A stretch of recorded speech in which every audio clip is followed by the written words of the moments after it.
সাভারের বিরুলিয়া ইউনিয়ন পরিষদে টিসিবির নিজস্ব ডিলার সুলভ মূল্যে পণ্য বিক্রি করছেন। রবিবার দুপুরে বিরুলিয়া ইউনিয়ন পরিষদের প্রশাসক মনোয়ারা বেগমের উপস্থিতিতে টিসিবির পণ্য বিক্রি। প্রতি লিটার সয়াবিন তেল 115 টাকা, মসুরের ডাল প্রতি কেজি 70 টাকা, চিনি প্রতি কেজি 80 টাকা দরে টিসিবির পণ্য বিক্রি করা হয়।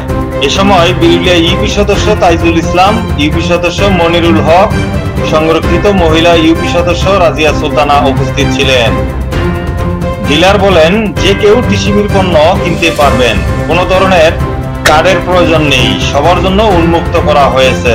আপনি এখানে কি কি নিয়েছেন? এখানে হিসাবে তেল, ডাল, চিনি। আপনার মূল্যটা কি যেটা সরকারি নিয়ম সেই নিয়ম অনুযায়ী রাখছেন না অন্য কেউ বেশি রাখছে? 450 রাখলো। 450 টাকা। আপনার এখানে কি কি? ডাল, চিনি, তেল। ও, ডাল, চিনি, তেল। নিউজ টেক্স দৈনিক অন্যধারা।